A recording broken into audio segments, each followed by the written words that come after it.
There was a moment in my life when something shattered inside me, and I realized a truth so uncomfortable it felt like a slap from the universe. I wasn't stuck because the certain location was limiting me. I wasn't blocked because destiny was cruel. I wasn't repeating the same emotional patterns because fate wanted to torture me. I was stuck because my mind was observing a reality where I had no power. And every day, without knowing, I was collapsing that version of life into existence. And physics called this the observer effect. Trauma psychology calls this selective perception, which is when your nervous system pays attention only to what confirms your old wounds. Spirituality calls this manifestation, your internal frequency shaping your external experience. Different languages, same truth.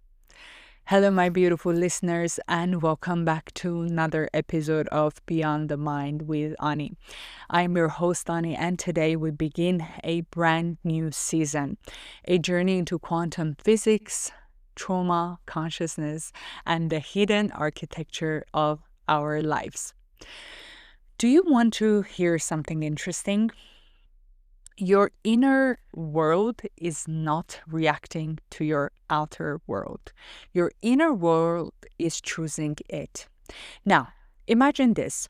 When you believe people are unkind, you notice only unkindness. When you believe you are unsafe, your mind filters for danger. When you believe you cannot grow, your brain literally shuts down creative pathways. And when you believe life is happening to you, you collapse the timeline where you're powerless. And suddenly, your whole life is like a mirror reflecting the same expectations back at you. Not because the world hates you, not because the universe is punishing you, but because your observation, your attention, your expectation, your emotional frequency is the brush painting your reality. Now, this is not poetry, this is not just mindset, this is physics, psychology, and metaphysics finally agreeing on one thing.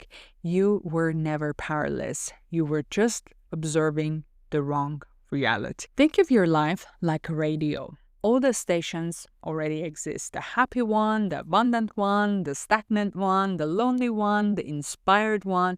You do not create these stations. You merely tune into one. Your beliefs equals the tuner. Your emotional state equals the frequency. Your expectations equals the dial that locks the signal.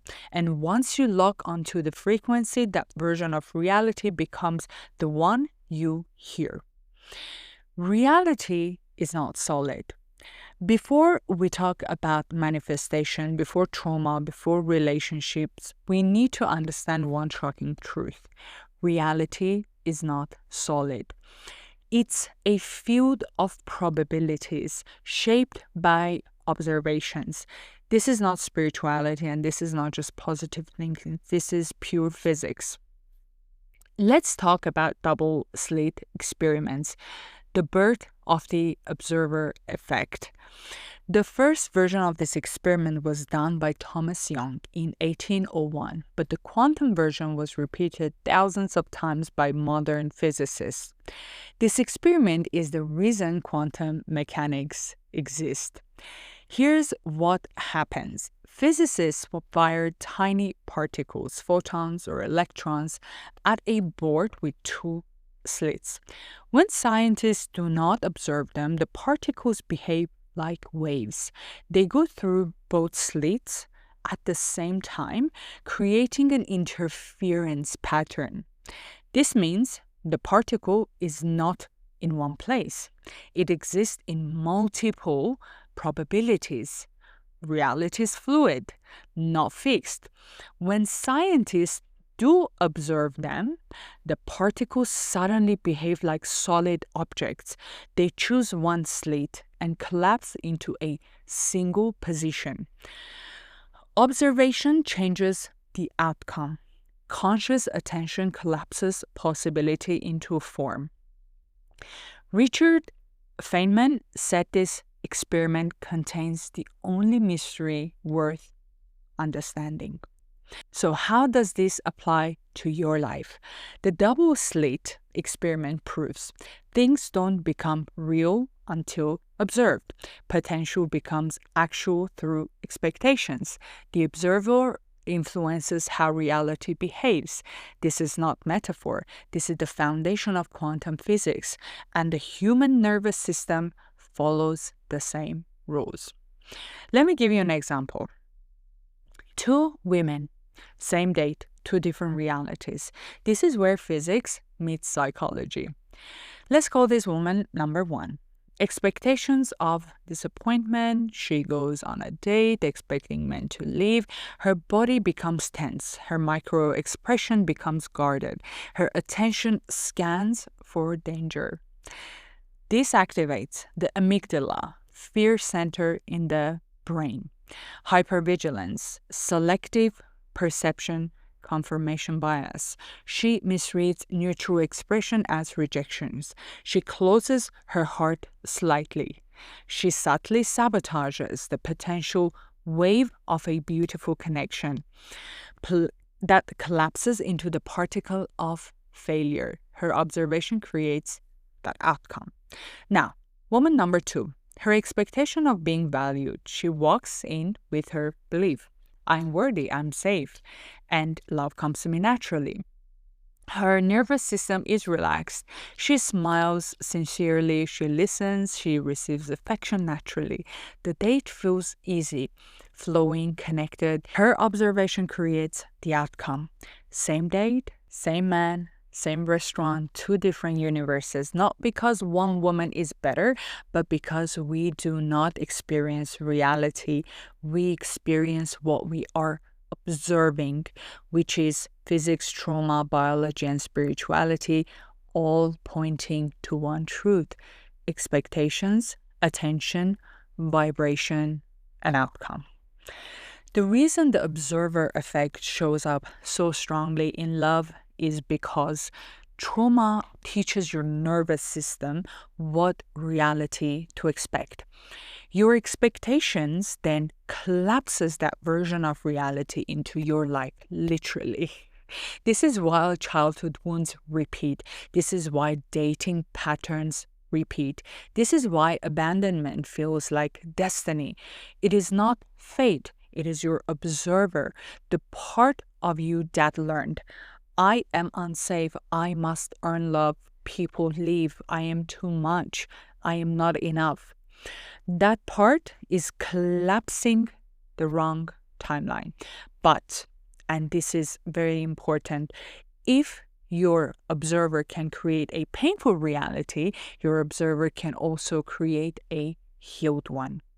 Let's talk about manifestation as physics, not magic. Most people think manifestation is about vision board, positive thinking, and repeating affirmations. But the truth is this: manifestation is a biological process powered by physics, translated through your nervous system, and filtered by your trauma or expansion.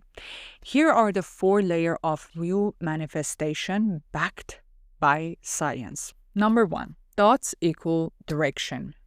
Your thoughts tell your brain what to pay attention to. In the 1940s, neuroscientist Maurizi and Mulgon discovered the reticular activating system, a network in your brainstem that filters out 99% of reality and only highlights what matches your beliefs, expectations, and focus. This is why, if you think men always leave, your RAS filters reality to confirm that belief. You notice the delayed reply, the mixed signals, the emotional distance, the inconsistencies. Even if that man is healthy, your brain highlights anything that matches that old pattern, because your thoughts act as searchlight. Number 2, emotions equals your power source. Thoughts give direction, but emotions give charge. Your heart emits an electromagnetic field. This field changes based on emotional state. Your emotion influences your cognitive processing. Your emotional states affect people around you. When you feel gratitude, safety, love, openness, your heart enters coherence, a harmonious rhythm. Your brain becomes more receptive, intuitive, regulated. And when you feel fear, anxiety, shame, unworthiness, your heart becomes chaotic. Your brain enters survival mode. You shut down possibilities, and manifestation is coherence, not desire. Emotions fuels the frequency that draws your reality in. Number 3, nervous system equals what you can receive. Polyvagal theory, Stephen Porges. This is one of the most important sections because it explains scientifically why you repeatedly attract the same relationship patterns even when your mind wants something else. Your thoughts may say, I want deep love, I want stable, healthy person, but your body might still be saying, stability is dangerous, love is unsafe, men may hurt me. When the mind and the nervous system disagree, the nervous system always wins. So the core scientific point is that your nervous system decides what you receive, not your affirmations, not your vision board, not your hopes, not your wishes. Your body filters out anything that does not feel familiar. If chaos was familiar, you feel safe with chaos. If inconsistency was familiar, you feel safe with inconsistent people. If abandonment was familiar, you feel safe with emotionally unavailable people. Your past becomes your baseline safety code. And this explains why secure people attract secure relationship. Their nervous system recognizes that stability as safe. And traumatized people attract chaos because chaos is what their body knows how to survive. And healed people attract healed relationship. The moment the nervous system stabilizes, the patterns break. And this is biology, not destiny. Let's imagine a scenario. You find someone who is respectful, calm, present. Your conscious mind say, this is what I want. But your nervous system say, oh, this is too safe, too stable, not exciting. Something must be wrong. You suddenly lose interest, you feel irritated, you get anxious, you overthink, you start to create conflict, and you run away. Your body is trying to protect you from that type of love you were never conditioned to receive. So, manifestation isn't about thinking positively. It is about increasing your nervous system's capacity to receive what you desire. If love feels dangerous, the universe could place a soulmate in front of you and your body will reject him. If stability feels unsafe, you will sabotage stable relationships. And if abandonment feels normal, you will bond with men who pull away. Your nervous system collapses your timeline, turning possibility into experience.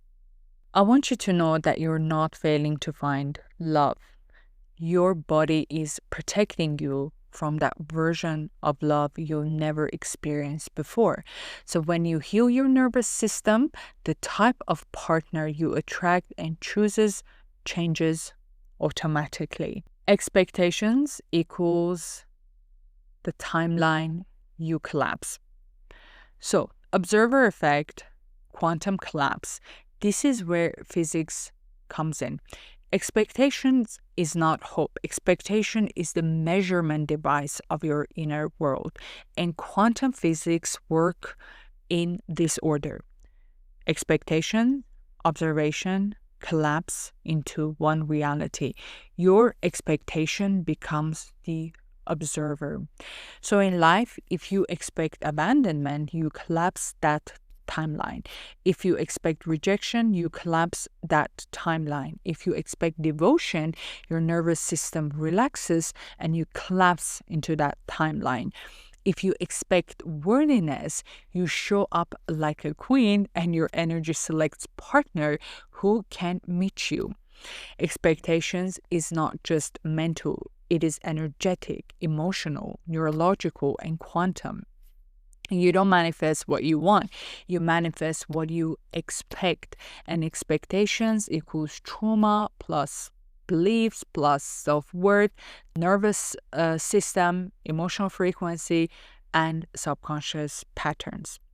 So let's bring all this together. Manifestation is thought, what you look for, emotions, what you radiate, nervous system, what you can hold, and expectation, what reality you collapse.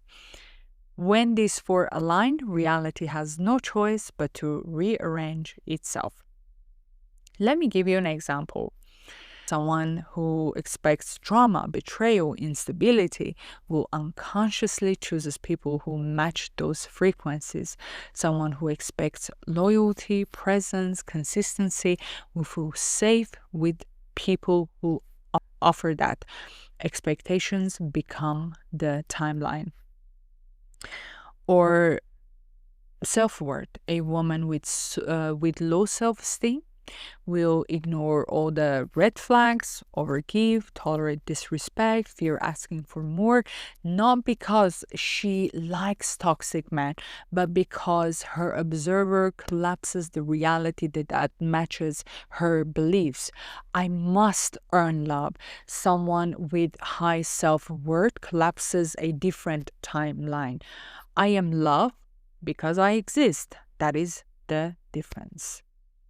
Let's talk about the 3D and 5D mind. The 3D mind, or in other words, a fear-based lens, the 3D mind is what neuroscientists call the default survival brain. It operates mainly through the amygdala, the system responsible for detecting threat.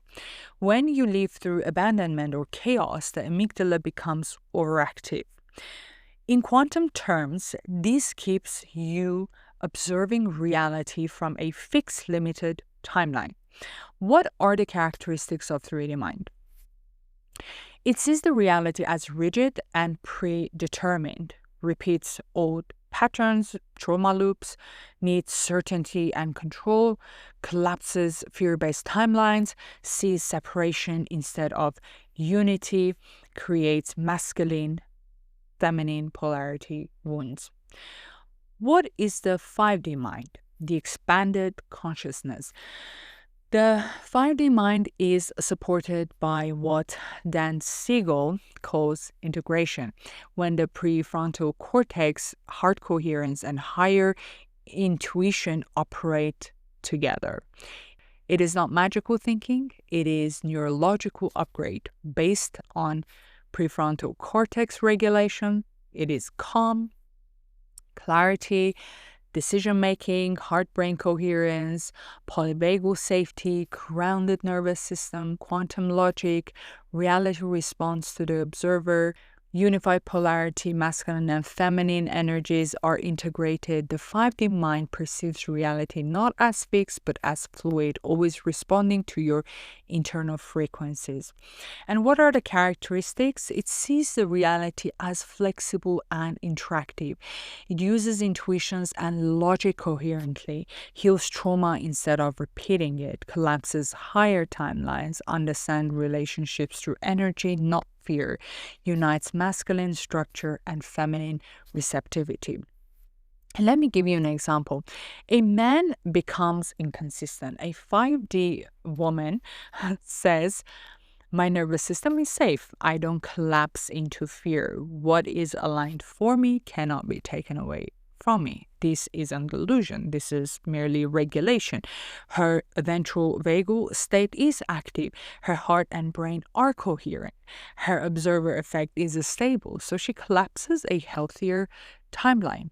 So remember, 3D love is fear-based love, and 5D love is regulated, intuitive, and grounded. 3D relationships operate from scarcity, survival, reactivity. For example, I hope he doesn't lose interest. I need to impress her. If I don't perform, he'll abandon me. 5D relationships operate from attunement, presence, emotional safety, embodiment, polarity, co-creation. It says it's something like my energy is my filter. What is aligned with me cannot be lost. What leaves me was never mine in frequency. In other words, the 3D mind survives relationships and the 5D mind creates them. Let's talk about the feminine energy in quantum physics term. Most people talk about the feminine energy like it's just softness, beauty, emotions, or just being nurturing. But if you look at the universe through the lens of quantum physics, the feminine is not a personality trait. It is the architecture of possibilities. The wave states, which equals to the feminine principle in quantum mechanics. Before anything becomes real, it exists in wave state. Infinite potentials, unlimited futures, all options open. A wave is fluid, it's intuitive, it's multidimensional, it's undefined, it's creative, it's receptive. In spiritual terms, this is the feminine. The feminine is not the object. She is the field in which all possibilities exist. This is why ancient traditions call the feminine the void, the womb, the dark matter, the sea of creation, because she is the quantum field. The feminine doesn't do. She allows, senses, receives, perceives, intuits. She is the everything before it becomes something. And the particle collapse is the masculine principle. A wave becomes a particle only when it is observed. This is the masculine principle and the force that chooses one possibility and brings it into form. The masculine is direction, structure, clarity, focus, intention, embodiment, action. The masculine is what converts infinite potential into a single reality. So in physics terms, the feminine is the possibility field and the masculine is the collapsing force that shapes it. Wave, particle, feminine, masculine, possibility, form. This is not gender. This is the blueprint of creation. So what happens when the feminine is wounded? A wounded feminine field is like a wave that keeps collapsing into a wrong form, too early, too fearfully, too chaotically. When your feminine is wounded, you lose access to infinite possibilities. You collapse timelines from fear instead of intuition, manifest from scarcity, not abundance, attract low quality masculine energy, create relationships that repeat old trauma, feel disconnected from your intuition and worth. And why is that? Because a wounded feminine field is compressed. Your wave becomes small, chaotic, and unstable. Instead of accessing the full field of potential, you collapse the same painful pattern again and again. And this is not destiny, it is physics, trauma, unconscious expectations. A healed feminine doesn't try to manifest. She becomes the field that receives higher timelines naturally. A healed feminine is intuitive, magnetic, and aligned, and has access to higher paths. She holds emotional coherence, attracts grounded masculine energy, receives with ease, expands possibilities instead of shrinking it. And when the feminine is healed, her wave state becomes coherent. This means her energy field is stable enough to attract higher quality particles, including partners, opportunities, timing, paths, success. A healed feminine doesn't chase timelines, she magnetizes them because she is back in her original role, the container of infinite possibilities. So, my lovely listeners, everything you have lived, everything you have attracted, every cycle you've repeated, none of it was because you were unlucky. It all happened because you were observing life through the lens of old pattern. For years, your nervous system was in survival. Your inner child was bracing for the next disappointment. Your subconscious was choosing what felt familiar, not what felt healthy. You weren't manifesting the wrong things, you were manifesting from the wrong frequency, because in quantum physics, the observer shapes the reality. And the observer, your beliefs, your emotional states, your trauma, your energy was trying to protect you, not punish you. And my lovely listeners, if this episode resonated with you, if something inside of you shifted, awakened, or felt seen, please like, share, comment, and subscribe, not because of the algorithm only, but because someone else out there need this shift too. Someone who still doesn't know that the observer can change. And when it does, everything changes with it. So until next time, stay fierce, stay bold, and always go beyond the mind.